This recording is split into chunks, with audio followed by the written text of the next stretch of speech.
SMR Podcast Network. You should be listening. What's going down, everybody? From the looks of it, this scene somehow seems to actually be recording, and I'm not gonna fuck with it anymore.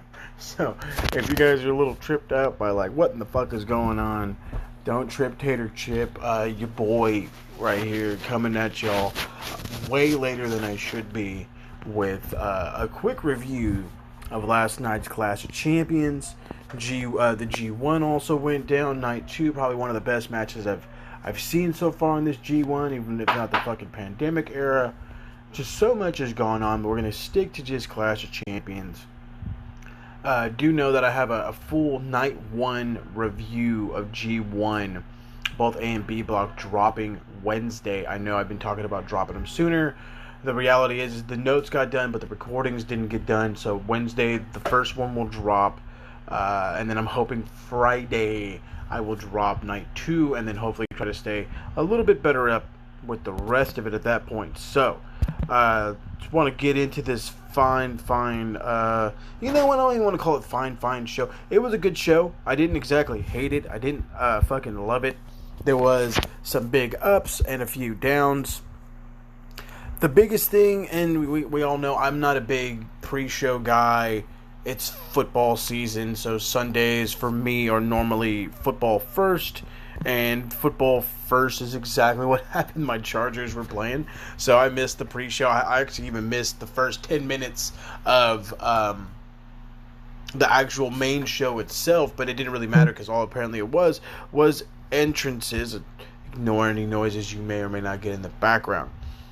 I apologize if you can hear my fan too. It's hot in my office. I'm at work. I'm doing this on the move. There's no big expensive microphone around me right now. I just have my Bluetooth headset, and I just really wanted to talk about this show.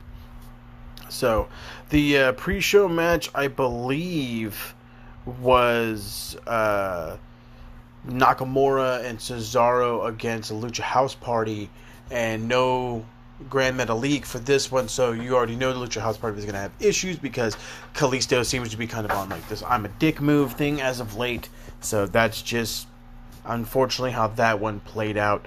I didn't hate it, I didn't love it, I didn't catch it, so that makes any sense at all. I did notice one thing after my rewatch is it sounded like John Cena was narrating the opening to this whole thing, and then we actually start out with a triple threat ladder match for the IC title. Last time I actually remember seeing two IC titles hanging from the ring. I believe it was Shawn and Razor. Had a very interesting ending to that one.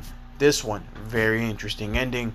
This is probably the best ladder match I've seen in the pandemic era.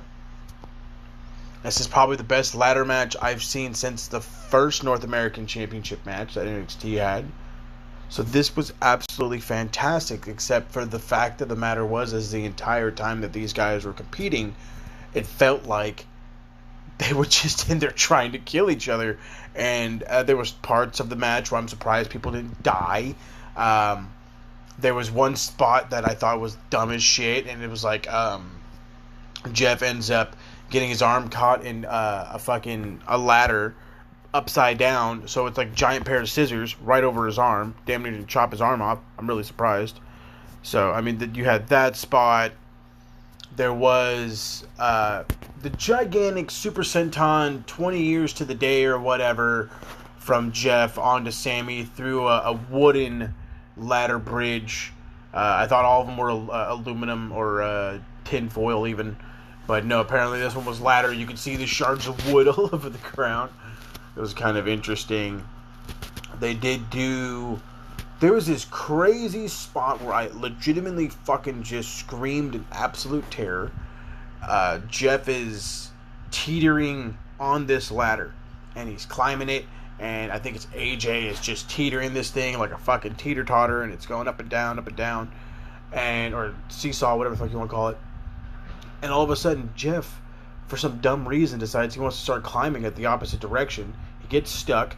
Then I believe it was AJ. He just fucking throws the damn ladder. This dude crashes to the floor. I was really afraid the ladder got wrapped in his arm and he tore every ligament in his shoulder. But lucky for me, he just crashed to the ground. A dude in his 40s doing crazy, gnarly, insane shit. And he wonders why he gets hurt. And his brother on the other show tried to doing the same thing. And it's like, you guys just need to be done. I love y'all to death. You guys were my childhood through and through. And I appreciate you trying to hang on to what you have. But at the same time, I would rather relive the glory days and see you guys go out there and fucking kill yourself. Just saying. There was a spot in the match where AJ throws this like 2.5 foot ladder like directly at Sammy, and now it did miss, but at first I'm just like, you're a fucking dick. Why would you do that? It's still a total dick move. Like, I'm just gonna huck a fucking ladder at you like a fucker. So, I mean, he batted it down, and that's when, like, I thought Sami Zayn was the dumbest dude in the whole world, because he has to, like, bat it away so it doesn't hit the ladder or whatever. And I'm like, did you just break your fucking hand? Like, why in the world would you do that? Just didn't make much sense to me. All of a sudden, Sami Zayn comes up with these handcuffs, like, I don't know, or maybe they were in his pockets. Maybe he obtained them from under the ring. I didn't really pay attention. But he handcuffs Jeff Hardy's fucking earlobe, the big old stretched out earlobe he has, to a handcuff, and then attached it to a ladder. So, and I'm pretty sure they had a ref go over there immediately, undo it, so, you know, heaven forbid the guy doesn't rip his earlobe off. And, you know, he just kept walking with the ladder all on his ear and some shit. So it turns out to be Sammy and AJ. Just, they're doing their bit. They're trying to climb. And Sammy gets the bright idea of, this fucker can't climb if I'm attached to him. So sure shit, what does he do? He does what every man would do. He decides, I'm going to handcuff myself to this fucker. And he ain't going nowhere, because I goddamn said so. So, of course, AJ can't climb the ladder because he's got this now grown man attached to his wrist. He can't climb. He's attempting to climb. All of a sudden, we see Sammy start to climb up on the other side. He pulls a key out of his mouth, or that's the only place I could really think of where he pulled this key out of was his goddamn mouth. And then he undoes it, and he tries to climb. They do this whole, that was when they did the upside down ladder spot. So Sammy then, like I said, he does the whole thing. He goes up. Because AJ gets, that's what it is. So he goes around. AJ realizes that he's going around, and he tries to follow him. But Sammy, the smartest man in the fucking professional wrestling game, then decides, I'm going to handcuff you to this ladder, and you can only get up so far. So, sucks to be you, home fry. And that's exactly what happened. It's exactly what happened. Sami Zayn is your new Intercontinental Champion. I absolutely love it. He says he retained the title. He has an immediate interview with Caleb Braxton. You know, he says, I never lost in the first place. I retained my championship. So, very, very good match. Please don't try to kill yourselves anymore for our entertainment. For the love of God. Just, you guys could have had a good match without the ladder craziness, but hey, I'm also not going to bag on said ladder craziness. I used to think R-Truth was like a giant highlight in all of Raw or SmackDown. And with this one, I was just a little embarrassed. This guy's fucking dressed as an old man. He's got to wear a goddamn disguise like some weird fucker. And he decides that he's going to walk into the fucking referee's locker room, which what would it say, like ref's room on the fucking door? I don't fucking know. Even one geek's like, hey, you walked into the ref's room. And I'm like, oh, what the fuck, the referee's get a locker room? What kind of bullshit is that? Anyway, so they're doing that whole thing, and all of a sudden he leaves, and Drew Gulak is doing like these lunges down the hallway, and he's in his gear. He has no match, but yet he's in his fucking gear. He sees him there, realizes he's hanging out with the ref, so what better time to roll up the 24/7 champion than right in front of referees. So he does so, and he wins the championship for about an hour. We'll talk about that later. Samoa Joe back on commentary. You've never heard a man be so excited to be back on commentary.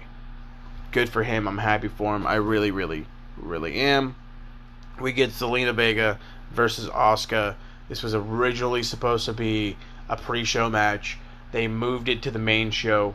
Smart on their part, mainly because I'm thinking Nikki Cross and some of the other ladies that were supposed to be working were out because of the, heaven forbid, the possible chance of them being positive for COVID.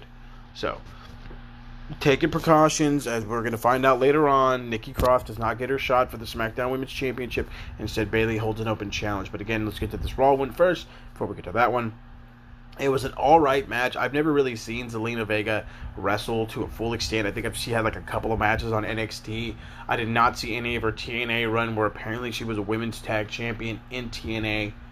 She goes out there, and believe it or not, Asuka is such a great worker. She did not, Zelina did not look bad. If that's as a little of a praise I could give you, then that's exactly what I'm going to give you. She did not look bad. It was a match that I could actually watch. Asuka's attempting to go for the Asuka lock, but because Zelina does have a little bit of an MMA background, also considering who her boyfriend is, or her husband, I believe, Aleister Black, MMA guy, she has some sort of jiu-jitsu, some sort of ground game practice, so she has an understanding of how to escape the Asuka lock, how to avoid the chicken wing crossface, the whole nine.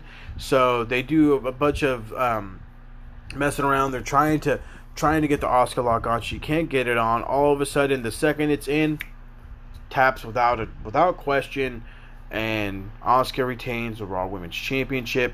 Afterwards, Asuka says, she puts Vega over. She said she's like a firecracker. Vega wants Asuka wants a handshake. Vega's like, you know what? I'm gonna bow and then they bow.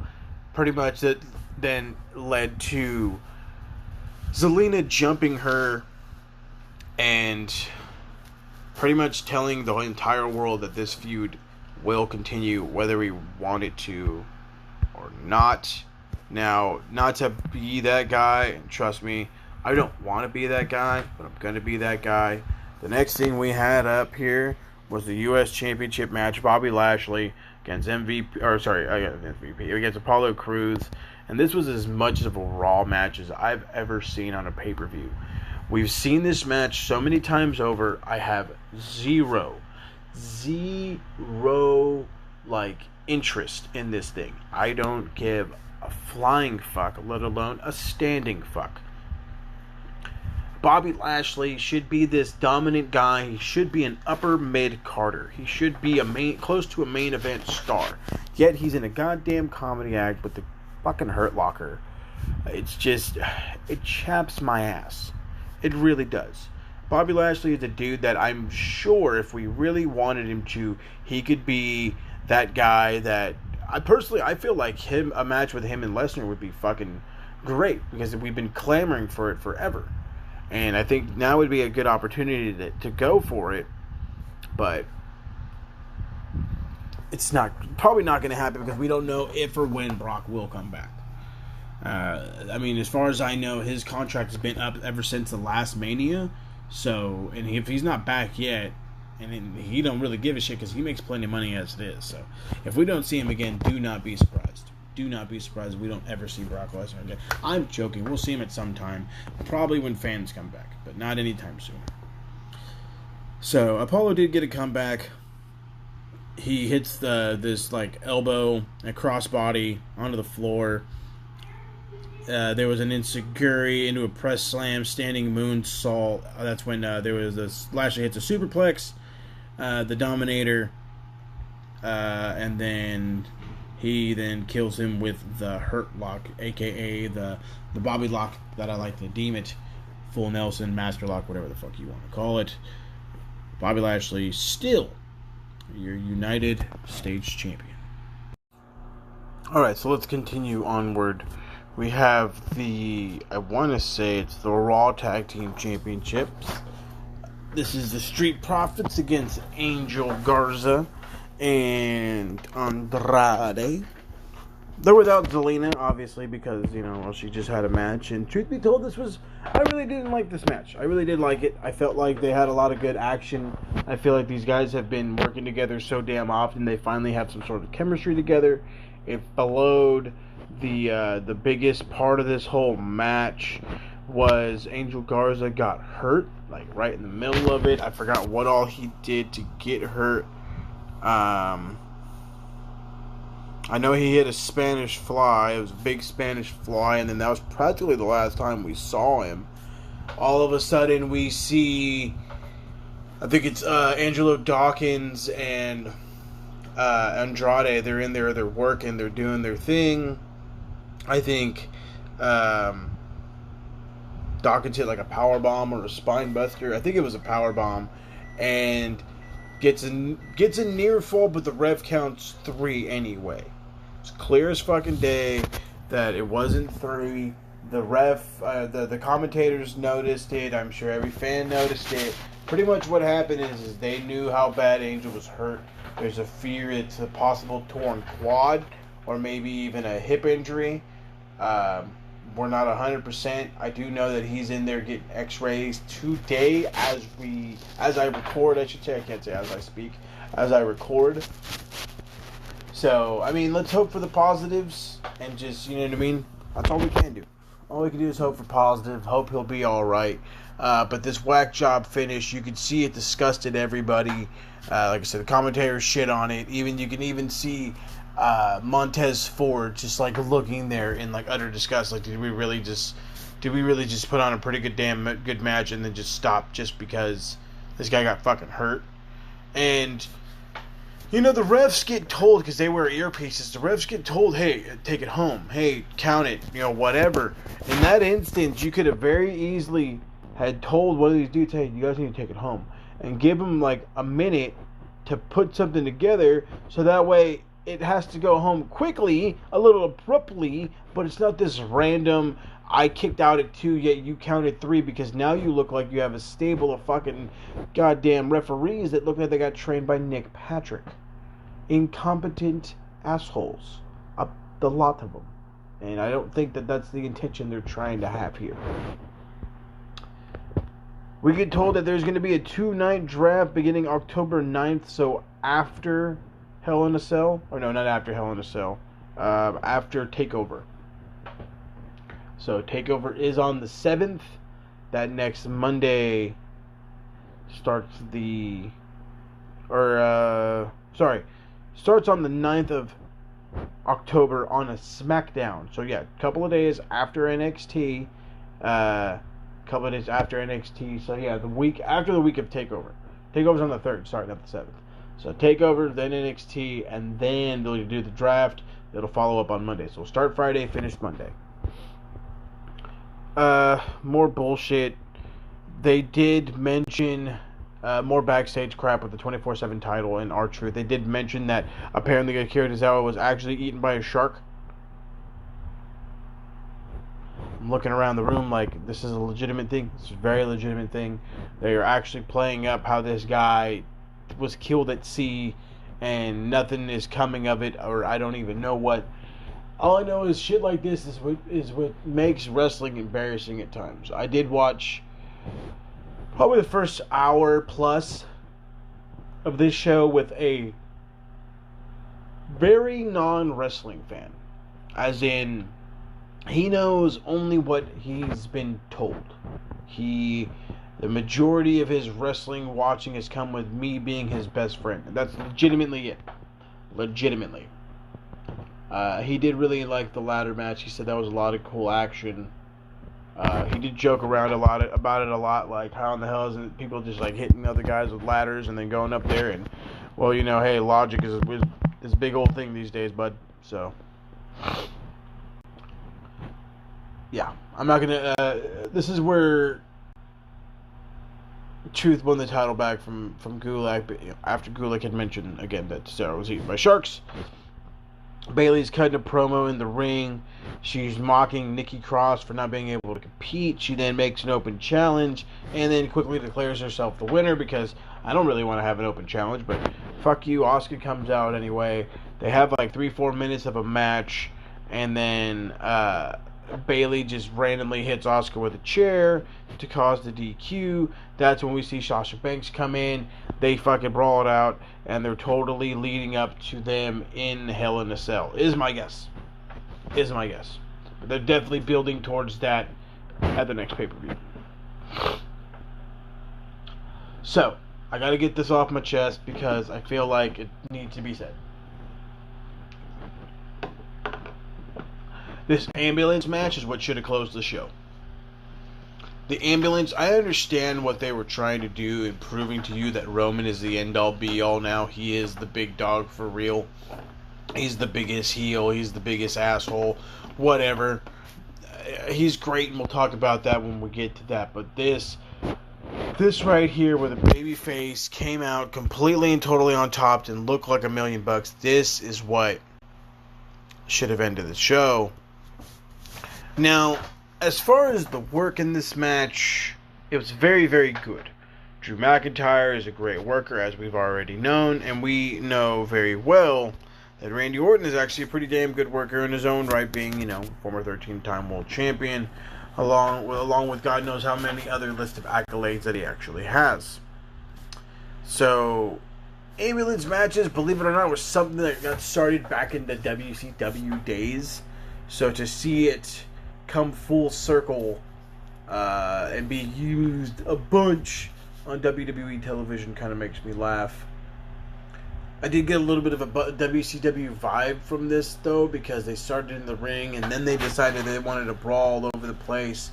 Everybody and their fucking mom interfered. I believe it started out with the Big Show, and I'm like, how the hell do you not see the Big Ass Show sneak his way down there? This guy's almost 7 foot. He's wearing a goddamn mask. He's this gigantic human being. How the fuck do you not see this gigantic human being trying to tiptoe down like the goddamn Pink Panther in all black? How the hell are you not seeing this fucking guy? But they don't see that fucking guy. So he gets down, he causes distraction on Randy, but Randy overcomes. And then that's when they start brawling in the back, and then I believe we see Christian. And Christian gets some shots in, but again, Randy overcomes, and then they keep brawling and keep brawling and keep brawling. Then they start fighting on top of the ambulance, and in comes Shawn goddamn Michaels, who turns around and super kicks this fucking dude's head right off, because sweet chin music is how we do. Randy falls off, lands on the crash pad. That's when we see McIntyre get him into the ambulance. After, mind you, they had the whole spot where he was gonna punt Randy pretty much through a car door, and he ended up kicking the car door off. So Randy gets put in the ambulance, and Drew decides, I'm not going to close the door just yet. I want to torture this little bastard a little more. So he does so by just punting the shit out of him, and then he closes the door, and we see Ric fucking Flair as the driver, and he drives on off, taking Randy to God only knows where.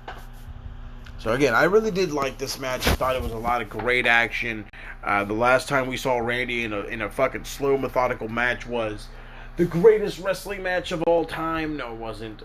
It was their last man standing match, which again, it was fine. But this one was also fine. I didn't have any issues with it. I feel like there was just a little bit too much interference, where it kind of gave off like a WCW feel, but it's obviously leading to them being forced in Hell in a Cell. That way none of these old fuckers can interfere. So main event time, and this is going to be a little bit of a shorter review than I thought. Universal Championship match, Roman Reigns, Jey Uso.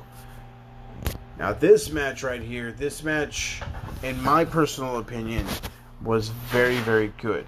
Very, very good to the point where I was very excited to see Roman. I was excited to see the match. I was excited to see the outcome. Everything, in my opinion, clicked. I did have a couple of nitpicks, and I'll get into them. Number one, Roman had teased that he's going to wrestle shirtless and change his music. We got one of the two. Didn't change his music. He's wrestling with his shirt off. He's apparently weighing about 275, and he's huge. With a six-pack. Guy looks great. I'm already just loving everything about it. There was a spot where he's beating on Jimmy all day long. He's beating on Jay, beating on him there, beating on him here, beating on him to the point where the ref has to get involved and is like, hey dude, you need to chill out beating the shit out of this dude. So of course Roman cuts a promo on him like, you need to do your fucking job. Don't tell me how to be beating up people or not beating up people. You let me worry about me, you worry about you, Haas and Franz. So it's just Very well worked. It goes back and forth. Jay does get a good comeback. He does land some super kicks. I believe he actually gets a near fall or two. And then it comes to the point where Roman just starts no-selling. He's no-selling chops. He's kind of no-selling super kicks. And he's just walking this stuff off. He's walking right through it. That's when we see Jay just like give it his all. Roman, giant splash in the corner, big forearm. I think there was this like awesome leg lariat, and I'm like, that's a move he should use all the fucking time. It was just, everything about it was very, very good. We see Jimmy come down. He's got a towel in his hand. And one thing I've seen very little of in all of my professional years of watching wrestling, or all my years of watching professional wrestling, is I've never really seen many people ask the man that's being murdered if they'd like them to throw the towel in. They normally just realize, hey, these guys are being murdered, and they throw the towel in. But Ginny, being the asshole big brother that he is, he wanted to see his little brother be tortured a little longer. And, well, that's exactly what happened, because Big Cousin Oos went in there and beat the shit out of him, beat him and beat him and beat him and beat him and beat him. And then we had to have Jimmy throw the towel in. Obviously leading towards another one. I legitimately think they could be building between both Usos and then just lead to The Rock. Now, I know that seems a little bit far-fetched, but I don't know. We will absolutely have to see how it goes in the end. But the one good old thing about this whole thing is Roman is finally the guy we wanted him to be. The tribal chief is the heel we wanted him to be. That's his thing. He wants to beat you into oblivion. He wants you to make you know that he is the chief. He is the head of the table. And he wants you to say it to his face. And I really like it. I did kind of pop when Heyman was just like, you're the tribal chief, you're my tribal chief. And he's like, I don't give a fuck about what you said, I want him to say it. I did think that was great. So Roman as a heel is great. It's finally something worth looking forward to, especially on SmackDown. But as for anything on Raw, I can give a shit. I was supposed to be a part of the Thunderdome. I refused. I didn't refuse. It was just better off that I made dinner. So I was not a part of it. I did do a little stint for Friday Night SmackDown. We'll see if I'm on for Monday. I doubt it, because I'm pretty sure seats are already full for it. But it is what it is. Maybe I'll come back on the following week. Maybe when they finally go NXT, I'll go then do it that way. But it is what it is. I appreciate you guys hanging on and listening. I know, again, it probably sounds a little different, and I apologize for that. I'm going to edit it the best I can, so hopefully it sounds good to you. Hopefully you still like the intros. Hopefully you like it all. Retro is coming. Do not stress. I know I've been having multiple people ask me about Retro Rewind. When are we getting another episode? When are we getting another episode? I'm clamoring for another episode. Episode 51 of Retro Rewind will be dropping probably tomorrow. Paul will be joining me. Hopefully, if not, you will get a solo version. But regardless, tomorrow, Retro Rewind episode 51 drops. It is going to be just another episode of Raw and Nitro. It's going to be a little different because Raw was actually preempted due to the U.S. Open. So thanks to that, we actually start with Nitro, finish with Raw because Raw was actually on a Friday. So we'll get into that. We'll talk Wrestler of the Week. I will give you a little spoiler on that right now. The only men I have up for Wrestler of the Week are just two men, and that is one, Juventud Guerrero, of all people, put on a hell of a banger in the opener for Nitro. And number two, a man I love with a passion, the Dog-Faced Gremlin, Rick Steiner, is my second guy, currently nominated for Wrestler of the Week. We'll see if Paul has anything but different. We'll see how that whole thing goes. We will do our absolute best to bring you guys an additional episode of Retro. That way, come Monday, I believe we got pay-per-view time for you, and I know how much y'all love that, so I appreciate y'all listening to this. I appreciate y'all coming around. We're hitting about 50 listens an episode right now, and I could not thank y'all enough for it. Thank you. Make sure you're following us on all platforms of social media, Facebook, Twitter, Instagram, and Twitch.tv, SMRPodNet, everywhere you can. We are working on getting more Twitch streams uploaded. Call of Duty coming your way. Tony Hawk's Pro Skater 1 and 2 coming your way. Retro Gaming Week will be a thing. Retro Gaming Week will continue onward. Looking like we're going to be switching up, maybe switching an emulator, trying a little something different. But don't trip, Tater Chip. Shit's going to get crazy. And I cannot wait for y'all to be along for the ride on this one. So, with all that being said, I'll catch y'all around the bend. Remember, check everything out that's dropped. Remember to check out Max Wrestling, as you should, each and every Thursday with your boy, me. Then you got the man that used to be a part of the AEW NXT review show, Travis the Walker Anderson, my man, one of the more knowledgeable gentlemen I've ever met when it comes down to professional wrestling knowledge. That is the one, the only Michael, king of the fucking knowledge sometimes, Larkin. And then, of course, we cannot forget about, my captain, Mr. Captain Dazzy Dangerously, who's also dropping some random rock hits on the Vimeo. So, again, catch y'all around the bend. Appreciate the hell out of you. Enjoy your days. Stay safe, and peace out. SMR Podcast Network. You should be listening.